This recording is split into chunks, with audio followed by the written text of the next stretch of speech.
আত্মনিৰ্ভৰ অসমত যিটো আন্দোলন হোৱা কথা আছিলে আৰু সেই আন্দোলনটোক বহুতে ৰখি আছিলে, বহুতে অপেক্ষা কৰি আছিলে যে আমি আন্দোলন কৰিবলৈ যাম আৰু ৭৫,০০০ যুৱক যুৱতীয়ে ৰিএপ্লাই নকৰাকৈ পইচাখিনি লাগে।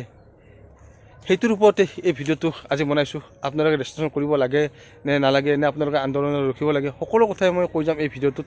আপোনালোকে ভিডিঅ'টো ধুনীয়াকৈ চাই থাকক। অসম আত্মনিৰ্ভৰ আঁচনিৰ ওপৰত এই ভিডিঅ'টো বহুতে গুৰুত্বপূৰ্ণ হ'ব গৈ আছে। আৰু যিখিনি যুৱক যুৱতী এই আঁচনিৰ পৰা বঞ্চিত হৈছিলে, প্ৰায় ৭৫,০০০ যুৱক বহুতে এইটোও ভাবি আছে যে আমি ৰিএপ্লাই নকৰাকৈ পইচাটো পাম নেকি, বা ৰিএপ্লাই নকৰাকৈ আমি চিলেকশ্যন হ'ম নেকি, বা আমি আকৌ নতুনকৈ এপ্লাই কৰিব লাগিব নেকি। সকলো কথা এই ভিডিঅ'টোত মই আপোনালোকক জনাই যাম। আৰু ভিডিঅ'টো আপোনালোকে স্কিপ নকৰি শেষলৈকে চাব। আৰু যদি মোৰ চেনেলটোত কোনো নতুনকৈ আছে, প্লিজ চেনেলটো ছাবস্ক্ৰাইব কৰি ৰাখিব।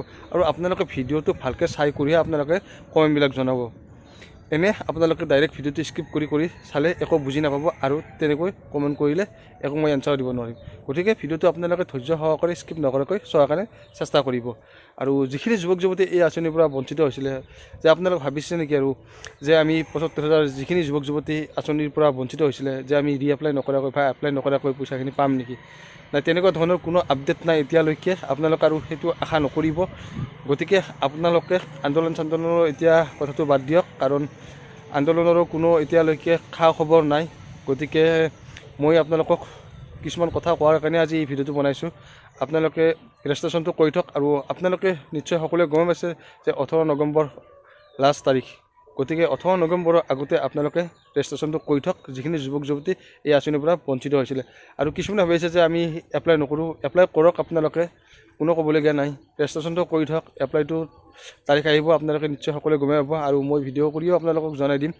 গতিকে আপোনালোকে ৰেজিষ্ট্ৰেশ্যনটো কৰি থওক। বহুতে সুধি আছিলে যে আমি ৰেজিষ্ট্ৰেশ্যন কৰিম নেকি, নে আন্দোলনলৈ ৰখিম। আপোনালোকে আন্দোলনলৈকে ৰখিব নালাগে, ৰেজিষ্ট্ৰেশ্যনটো কৰক প্লিজ। আৰু ৰেজিষ্ট্ৰেশ্যনটো সকলোৱে কৰিব পাৰোঁ, SC OBC ST সকলোৱে কৰিব পাৰিব।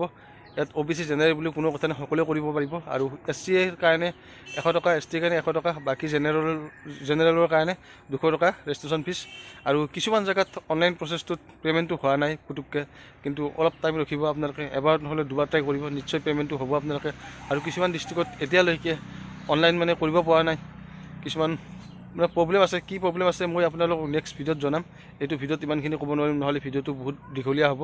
গতিকে আপোনালোকে যদি কোনখন ডিষ্ট্ৰিক্টৰ পৰা নতুনকৈ ৰেজিষ্ট্ৰেশ্যন কৰিব পৰা নাই, বা নতুনকৈ আপোনালোকে এপ্লাই কৰিব পৰা নাই, আপোনালোকে মোক তলত কমেণ্ট কৰি কিনে জনাব, আৰু কোনখন ডিষ্ট্ৰিক্টত আপোনালোকে এপ্লাই কৰিব পৰা নাই। ঠিক আছে। গতিকে ভিডিঅ'টো আজিলৈ ইমানতে সামৰিছোঁ, বেছি দীঘলীয়া নকৰোঁ। যদি ভিডিঅ'টো চাই কৰি ভাল পালে লাইক এটা কৰিব, কমেণ্ট এটা কৰিব। Thank U.